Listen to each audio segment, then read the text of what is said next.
of the times. And so when the SAT comes up, then this is the first time you may have encountered a word and you have no idea how to decode it. That's going to throw you off your game for sure. Because if you're spending so much energy on the mechanics of actually reading, how much time do you have to actually comprehend and do the problem? So that's the first type of reader. The second type of reader is fast. He or she may be at 150 words per minute, but they don't always understand it. That's where I see a huge gap, that these kids are reading brilliantly, but then when you do comprehension or retell, they're missing a lot of information. They don't understand inferencing, or they don't know how to make connections. So that's where the logical reasoning is so important. And that's, again, a higher executive functioning skill. So our goal is to get kids to 150 to 180 words per minute, but actually understanding what they read. Because then you're not rereading the passage and wasting time. That's the moral of the story, is time is of the essence. So how can a parent identify like weaker reading fluency before sitting down and taking a timed test? Is there a way that you could, as a parent, sort of recognize this? You certainly can. Does your child make up words? If you just make up some word, or Harry Potter is a very good example. They have really funny words that are made up. And if your child does not like to read that or can't figure that out, that's a problem.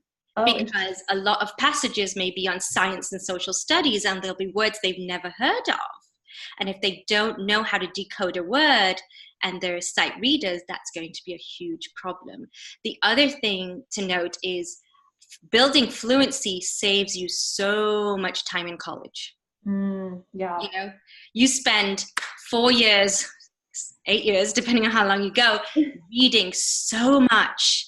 And if you are fluent and fast and you can comprehend, think about how much time you save that you can spend on partying and video games, right? That's what I tell teenagers who come to me. I'm like, look, you know what? I want to get you fast, because it's going to save so much time later on. Right. Well, that was one of the things that I know we talked about in preparation for this meeting, that we tend to be so focused on just getting in and getting past the gate. But what happens, and that was, we wrote a piece together on this, that what happens when you get into a place where you really maybe don't belong, because you really have so much remediation to do, but you've been able to sort of do the tricks to get into some of these selective schools. And are you going to survive there? For example, your reading fluency alone isn't up to par. Right. So there are ways to remediate this early on, and we'll get into kind of what remediation tactics look like. But let's talk about math fluency and what that looks like. So math, as I said, is a beast. There are 180, 90, something like that, math facts that you have to get through and be fluent on. So it takes a while. If you don't know your basic numeration, you're not going to do well in your higher level skills. So I see a lot of students who do not know long division. I don't know what it is, but long division seems to be the one missing gap for so many students. And if you think about long division, it requires so much application, executive functioning, right? And if you don't know your basic math facts, addition and subtraction and multiplication, you're not going to be able to do that. So math, I'm going to tell you, is one of those fluency is imperative, because it will slow you down and it will definitely impact your score. Well, and I think that as parents, we sort of think, and as educators, we think, oh, well, Jimmy's in AP Calc. I'm not going to ask him if he understands long division, but students figure out ways to sort of mask these gaps, right? Yeah, students do. And to be honest, educators have enabled them. I mean, I'm an OT. I provide accommodations at schools all the time. And I'm not saying accommodations are not warranted, but sometimes I do feel like we do accommodate to a fault, because if I'm giving a student extra time, then he's not working his brain to think faster. And that's what we do in FIT, is we want your brain to fire like this. Well, if I know I have 20 extra minutes, then I'm not really going to exercise that, So our program is all about cognitive fitness for that very reason. We want you to fire faster. And that is priceless when you're taking a time test. The other thing I want to bring up is the SAT and ACT, the environmental conditions, right? If you happen to be sitting next to someone who's a sniffler and a sneezer that day, that might throw you off your game. And our students are not trained to think and learn in an environment that's distracting, that they can get through it and, pummel through. And that's another problem with the way we're teaching our children. Right. Right. And I hear this all the time. A student will say, well, I could have gotten a really good score, but this girl was tapping her pencil or tapping her foot. They'll say, I don't understand it. I took a timed practice test in my home and it was timed and I didn't cheat and I got a 33 and then I took the real test and I got a 29. What's happening? Yeah. And that ultimately, I think what you're saying comes down to fitness. Maybe you're not really fit enough to be able to avoid, get through it despite distractions. So I would tell parents this, if your child is doing practice tests, get some distractions in the room. Just get them ready, because you don't know on that day what happens. And if they're an agile learner, then it won't matter. And if you come to our labs, you'll hear it is loud. Parents will email me and say, oh my gosh, I was at the lab and it's really loud. I just wanted to let you know. I'm like, I know, that's exactly what I want. Because I know if you can learn in this setting, you can learn in any setting. I love that. I'm going to change that then. Usually I say, take your practice test in a quiet place. I'm going to say, go to a coffee shop and, Well, within reason. Obviously, I would do both. But yes, once you've mastered in a quiet setting, I would definitely try to add some distractions. Right. Because it's not going to be like cacophony loud, we're in the test prep center, but you might have a kid who's tapping their pencil or, and you're so anxious that it might bother you. And you just don't want to be bothered by it. That's all. Right. It's actually a sensory desensitization technique. Oh. There you go. That's another benefit. So this is something that I think is kind of causing anxiety for some parents that I talk to when their junior comes back with a test score that just is boggling their minds. Like, I don't understand. My student has a 4.0 plus and, the ACT was well below what her goal was. What do we do now? It's spring of her junior year. She's going to start applying to colleges in the fall. So, my whole goal is to alleviate anxieties. And so I guess my question is, is it too late to really have meaningful remediation for a high school junior? Well, late is, it depends on your perspective. We do have juniors and seniors who come to us, but that at that point I have to have a heart-to-heart with them and be like, look, there's no time to mess around here, okay? And we will be starting at the basics, and you will feel like you're in bloody kindergarten because we're looking at, do you know your vowel sounds? Because if you don't know that, it will impact you later. So the student does have to have a bit of an open mind. But our program is designed to accelerate students so fast. We move them, whole grade level at least in 40 hours. So in 2.5 months, I can fill those gaps super fast, get them fluent, get them to the next grade level. Now, if you've got a deficit of 3-4 grades, then it's going to take some work. But this is where, the high school student has to be really open-minded, as does the parent, and trust in the process and the science of learning. Mm-hmm. We know, our research shows, if you are fluent in the foundational skills, you're going to do well in the higher level. If you are not, you are going to struggle. Right. So it's, it's sort of the top, down approach is really making sure that we address all those issues. Right. And then that's remediation that's really going to last them the rest of their lives, as opposed to cramming information just for a particular test on June 1st or June 8th, and that's going to be gone and it's not going to carry with you through college. Yes. So when you build fluency, what you're actually doing neurologically is you're training those neurons in your brain to fire like this, right? And we see this in our research. I'll train a student in math fluency and we'll see an increase in reading. And we're like, we didn't even touch that because the mechanism is the same. The body is the same. The brain is doing the same thing. It's just firing faster now. So it does, absolutely. It paves the way for better learning outcomes throughout life. That's why it's so important to do it before you do test prep, because that's really going to enhance your test prep. Right. And you're going to get more out of the thousands or whatever that you end up spending on test prep. So, exactly. I wanted to just for the, for the parents out there who are sort of wondering, well, we maybe have, my son or daughter has a score that we maybe don't have time to change. Maybe it is too late, or maybe you get into senior year and we've got to get the applications out there. And I would say don't give up on remediation at that point. Pursue the college applications, but also pursue remediation because it's going to help your child in college. So even if you're not doing it for the intention of with the goal of the college application in mind, do it just for the long-term benefits.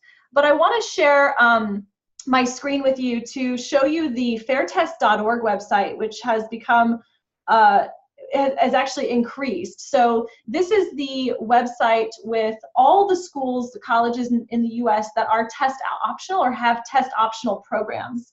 And so this is a really nice tool to have in your back pocket if you're finding that your son or daughter just is getting these lower test scores. So again, I would say still pursue the remediation for that long-term, for their ability to thrive in college. But for the purposes of just getting in, these are some schools that will look at your son or daughter more holistically and not put so much weight on the standardized tests. Again, like I said at the beginning of the call, the GPA is still the most important thing, but if that test score is well below the range, this is a really helpful website. So it's listed alphabetically. So this is a great tool to have in your back pocket. When it comes to figuring out, is my son or daughter in the range at all? Am I in the range at this school? Do I have a shot? Are my test scores within that mid 50% range? I use this website with my students. This is College Planner Pro, and this allows me to insert a student's test score, look at the college, and see what the mid-range is. If there's not a mid-range, that means they have a test optional policy, but we can see the mid-range here, and I can then determine, is my son or daughter well below the comp mid-range, 50% range, in the middle, or well above? And that will kind of give you an idea. If you don't have access to this, another great website is, on every school's website, you can find the common data set. Not every school, unfortunately, some schools don't participate, but for the most part, you can find the common data set for each year, which will tell you for that year what the test averages were. So that way you're going into this more informed, you're not just sort of guessing. And I see so many parents just say, well, yeah, she's got a low test score, but she's such a hard worker. And unfortunately, that's something that's not going to necessarily be the thing that balances out a really low test score. So I often tell my students who have these wonderful extracurriculars, they'll say, well, doesn't that balance out my low test score? I'm like, it can sort of start to balance the scales, but a test score that's well below the range is not going to compensate. I'm sorry, a score that's well below the range isn't going to be compensated by extracurriculars. So you want to go in informed, understand what the data says for each school, which, by the way, is changing every single year. So be informed about that, and then you can make a decision about whether or not you need to maybe diversify the college list with some test optional schools. It's a really nice thing to also ease tensions for students who have a lot of anxiety about this, to say, don't worry about it. We've got several hundred test optional schools that we can look at, and they're fantastic, that you can consider in addition to some of your other schools that maybe will consider your test scores. So those are some nice things that you can have as a parent or as an educator to kind of have in your back pocket. Brilliant.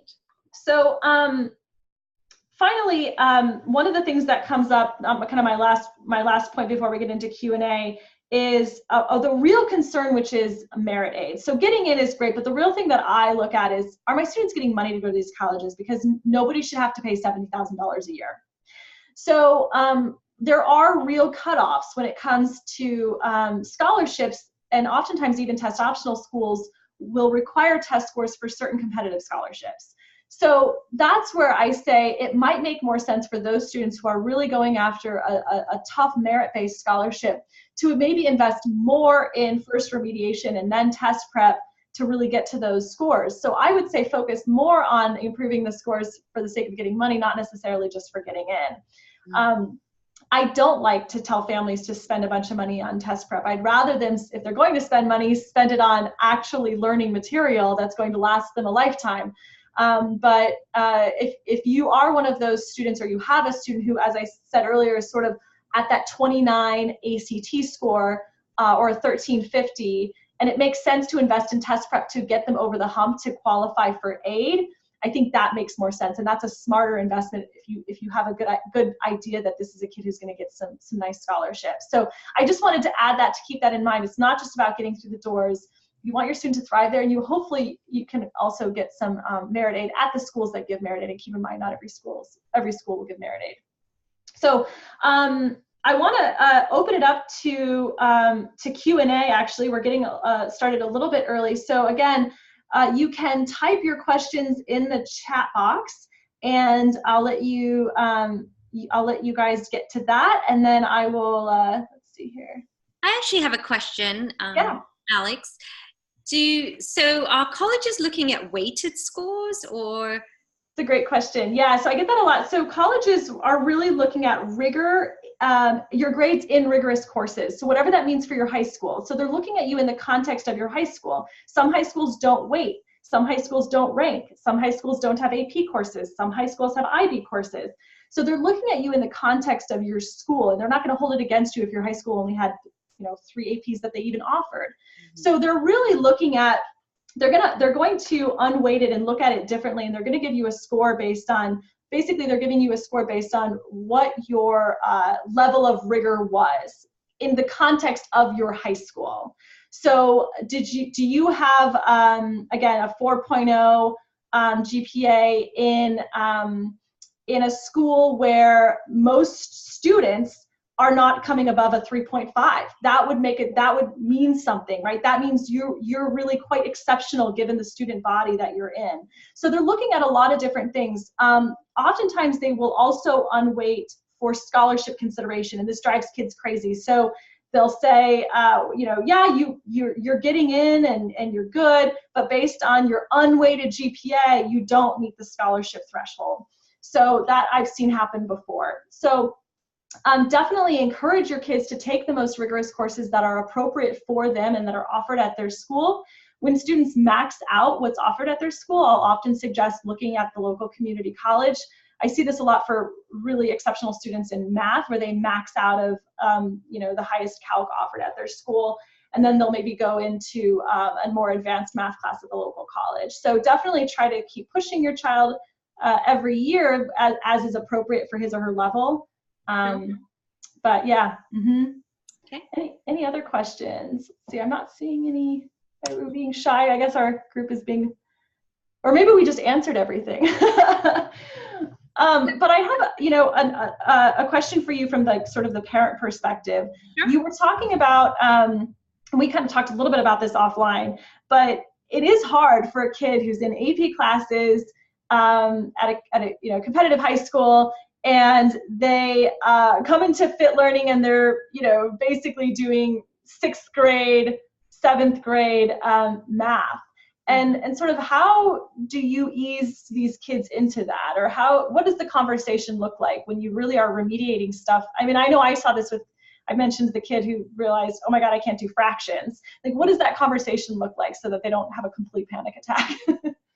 Well, again, it's like talking to them like they're adults and being like, look, it's not your fault. First of all, that's the prime language right there, because it isn't. It's just the way the educational system works. And some students just need a little bit more help to get to that level. And we are the fastest way of getting there. The biggest thing that I see is a lot of students who come to me have a lot of anxiety because they have gaps. Because, right, if you're not good at something and you're expected to do it day in and day out, like, you and I can quit our jobs if we don't like it. For our children, there's no option. They have to go to school and do something that's hard every day. So there's no doubt in my mind that anxiety sort of starts. And what we notice is, I'll tell the student, I'm like, okay, we have that grown-up talk, and it's like, okay, we're going to start by playing. So it's like a game, because fluency building is like a game. I'm like, we're going to start this game, and then they get really into it. And then they're like, wow, I didn't know that. Now I know it. And it just, in a matter of 30-second timings, 1-minute timings, I just got it. So I'm like, now do you see how fast we can go?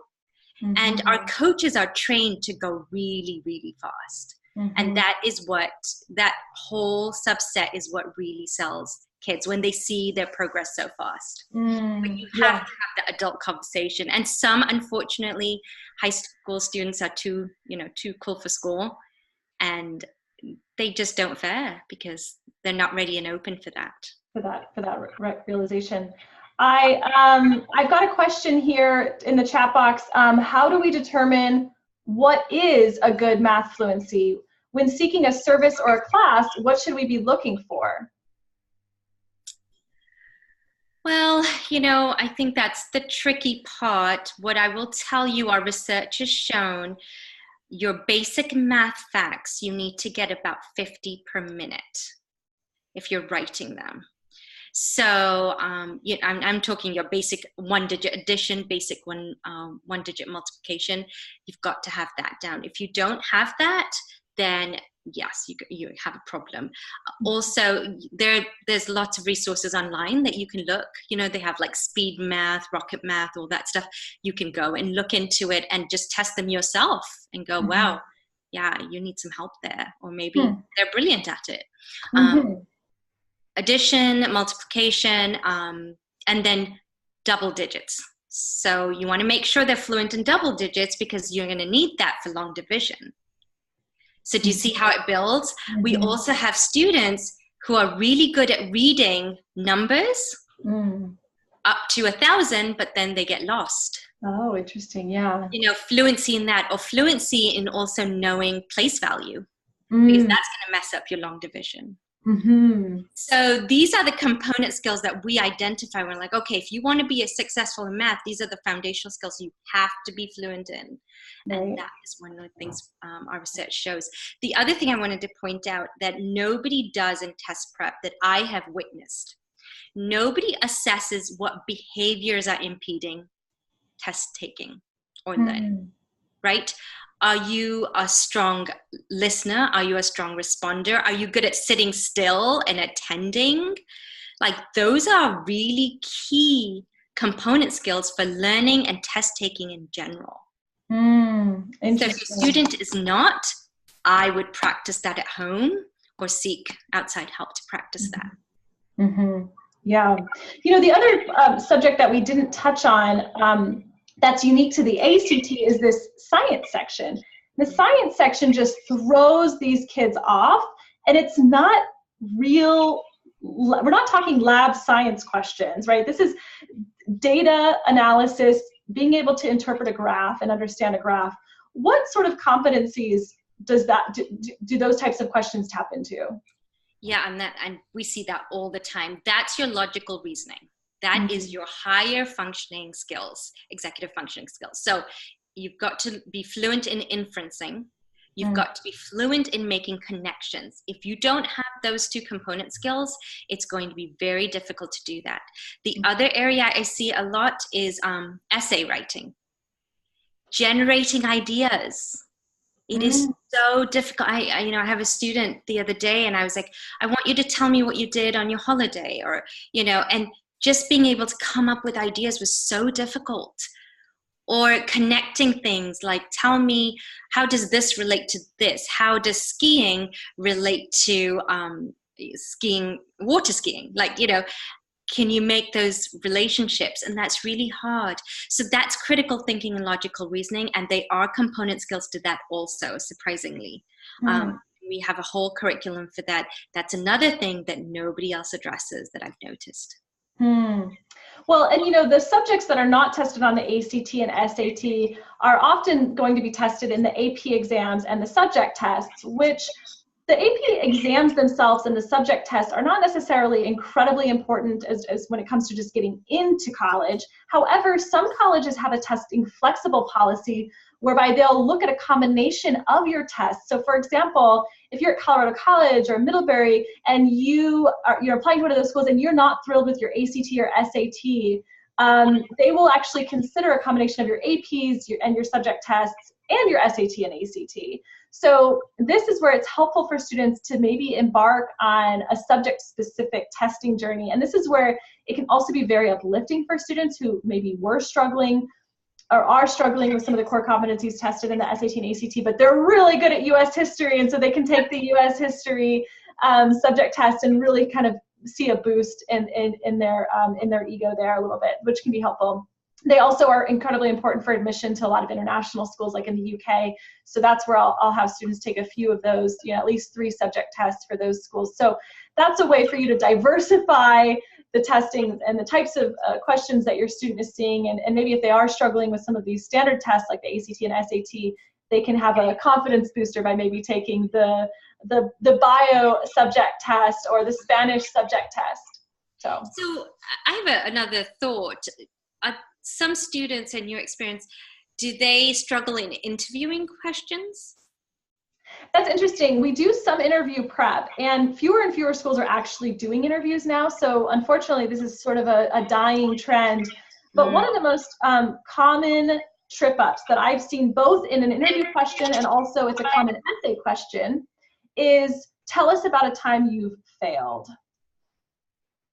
So that tends to be one of the questions that students really get tripped up on, both in essay format and in interview format. So I'm sorry, you cut out there. What was the question again? Oh, talking about a time you've failed. No, okay. Yeah. Well, I can see how that's hard. But, I wanted to relate this to that question is, if your student is somewhat shy and has a hard time with conversational skills, getting those component skills for conversation is also important. Like, how do you come up with ideas? How do you make connections? That's really important. So not only does it help in expressive writing, but it helps in conversational skills if they get to that point and they have to have an interview.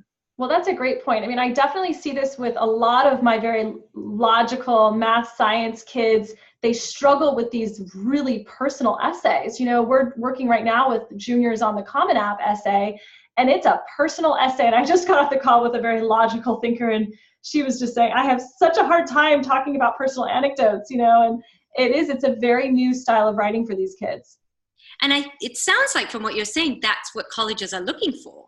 Right? The personable, sort of raw. Right. Yeah. The kid you would go out to dinner with. That's, right. You'll hear admissions officers say this. We want to be able to really fall in love with a kid so that we can advocate for him or her around the deciding table with the other reps. They bring sort of these special case students to the general table, and they advocate for them, and they can't advocate for you if they really don't have a glimpse into your soul or to your character. Right. So these things really have to come out, and that was something that was definitely, we were talking about in today's meeting. That's definitely a trend that these kids who maybe don't have exceptional, staggeringly high scores, but have a fantastic personality that comes out in the essay or maybe the interview, if it was a place that did an interview, are having a better time at it. And I can also just say that my students who approach this process with more level-headedness and sort of more sort of grace and sanity, for whatever reason, they tend to just have more success in the process. And that's definitely something I've seen throughout my years doing this. But the students who just really approach this with a sort of que sera, sera attitude, what will be sort of attitude, just really have success. And I can't necessarily quantify that connection, but there's something to that, I think. So definitely. Are there any other questions from the group? That was a great question. I don't have the name here, but that was a good question that we got about. Actually, to the note about seeking services, can you repeat those tools that you mentioned online where you can do sort of a mini self-assessment? Yes, I think it's called Dad's Worksheets. Okay. And maybe we can send us that as a follow-up too to the group. Yeah, it's just a bunch of worksheets, and there's a timer on there so you can time yourself, and it's just basic. I think they also have time and money, and I mean, they've got all sorts of everything related to math. So I would start with basic and then just build up and see where your child's at. That's great. Use that as a resource. I've used that a lot with my own kids. And then you can kind of do a self-assessment too and figure out. Yeah, I mean, definitely in math. I think with reading, it's pretty obvious, as I said, if your child's making up words, if they're stuttering, stammering, repeating, then when they're reading out loud, then that something's going on. And also, students will not want to read out loud often because of that. And so they will resort to reading silent read. But the Right. problem with silent readers, you don't know if they actually read. Correct. Right. So one of the strategies I use with, I've boys, they're middle school age and younger, I'll give them a reading assignment and I'll say, okay, your reading is, you have to do 45 minutes, but you have to highlight words you don't know. So then after, they have to make flashcards for the words they don't know, because then I know they're reading and not just sitting there staring at the book, waiting, for time to wash away. That's a really good point. Yeah, I hadn't thought about that. That's a great point. And that way they learn words and, and they enjoy it. They're like, and then we have a competition, who finds the most words they don't know. They get a prize, candy or something. I don't know. Oh, that's great. I like that. That's the nice thing when behavior and behavior analysis, is you can really modify situations to, enhance the experience and motivate students. That's great. I love that. Well, I think one of the things that I just sort of want to leave the group with is that, and Aditi, I'll let you, share your thoughts on this, but really, when I see a student who is at that, taking a practice test, and I would recommend, if you have a younger high school student, have them do a full-length practice SAT, a practice ACT, beginning of junior year, summer of sophomore year, and see what that just baseline score looks like. And if they really are in the low 20s on the ACT or the low thousands on the SAT, you might really want to consider more meaningful remediation. And many test prep tutors will tell you, oh, no, whatever your score is, come in. If we need to remediate, we'll remediate. But really, that's a very unique set of skills. Like I said earlier, you're looking for a real teacher and a real guide when you're talking about remediation. You really need to know that the person who's helping your son or daughter knows what they're doing. And when we're talking about, test prep specifically, tutors will often sort of tout their high scores. Oh, I got a perfect score on the ACT. That's not necessarily the person you want when it comes to remediation, because that person may not have the greatest empathy for your son or daughter who has a 20 ACT practice score. So I think keep that in mind, but for your higher scoring students, that person might be perfect for their test prep. Mm-hmm. So definitely trying to think of where does your student fall, and make sure that you're actually getting the right support for them. Again, we're not just talking about getting that perfect ACT or SAT score. Really, are they going to thrive in the next 4 years of college? So, Aditi, did you want to add anything to that? I think you said it perfectly. I couldn't agree more. Just because somebody is a PhD in math doesn't mean they're good at teaching math. Mm-hmm. Teaching is a very refined skill. And I didn't know this until about 3-4 years ago. There's an actual science to how we learn. And if you can master that science, you can accelerate students so fast. So our coaches go through 2 to 3 months of training and certification, because they're teaching fluency. And if you're teaching it, you have to be fluent, right? So I think what we try to do is change the curriculum, change the environment, change this. No, you've got to change the method and really make sure that that student is feeling reinforcement. If they don't enjoy learning, you've lost the battle before you started. Yeah. Well, I want to thank you so much, Dr. Aditi, for doing this call with me tonight. It's something that's been on my mind for a long time, and I'm so glad we finally got to do it. I definitely want to send a handful of resources that we talked about tonight to all of you. If you registered for this webinar, even if you weren't able to make it tonight, you'll get the materials. I have your email. You'll get those follow-up materials. I was remiss in starting the recording right when we started. I forgot, so I started the recording a few minutes in, but you will get the recording. It's recording now, so you'll get that recording, and feel free to share that with friends. But if you registered for this, I have your email, and you'll get the recording and the follow-up. And I just got Yvonne just message, said, thank you, you answered my questions. Great, I'm so glad we did. So thank you so much. And Aditi, how can the group get in touch with you if they have questions? So I have a website, which is www.fitlearnersil.com, and they can just send me a message on there, or draditi@fitlearners.com. Great. Thanks so much. Thanks everyone for joining us tonight. Have a great evening.